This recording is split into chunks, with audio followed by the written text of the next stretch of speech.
Prince Charming is, I hope, basically what you think he is coming off the page of a fairy tale book. He is one of the characters in the film, I think, that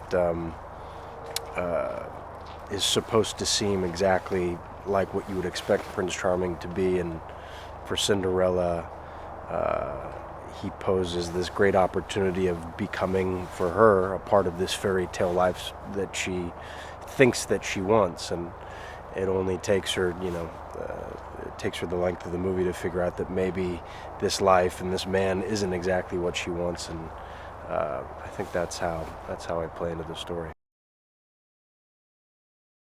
The great thing about this world is that there are these characters in this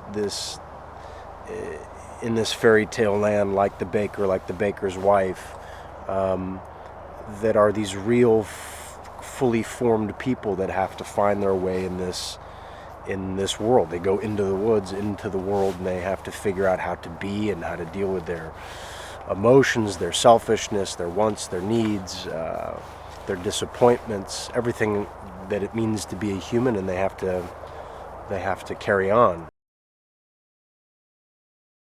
For me, the great kind of joy of this was getting to work with such a huge ensemble, such a great cast, and I've had, great times and great luck with those kinds of experiences before, and to work with Meryl and Johnny and Emily and James and Anna, and it's just been an incredible time. What Meryl's done is, it's like you don't want to jump on the bandwagon of genuflecting in front of someone who's probably one of the greatest actors of all time, but you have to, because she's that good. She's got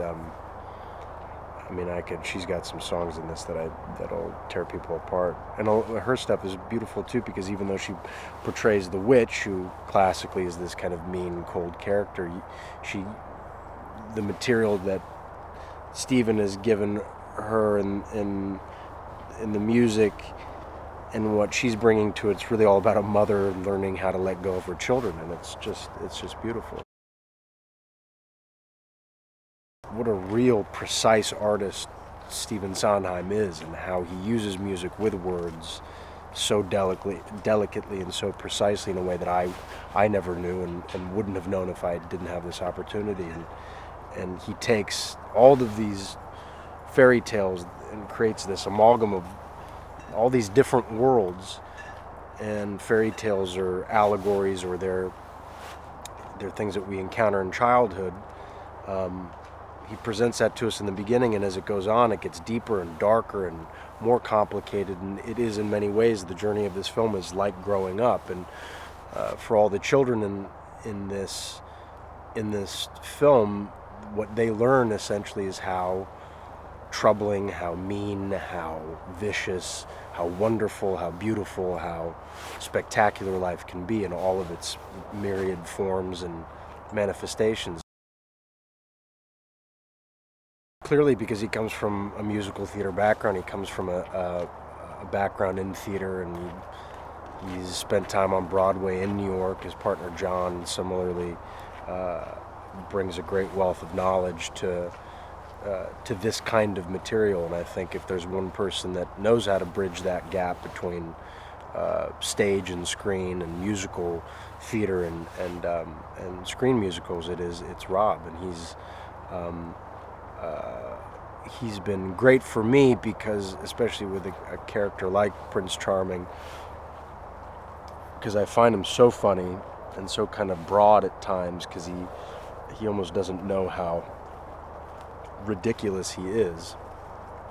It's great to have Rob there as kind of the barometer of what is too big, what might work on stage, and what definitely doesn't work in film.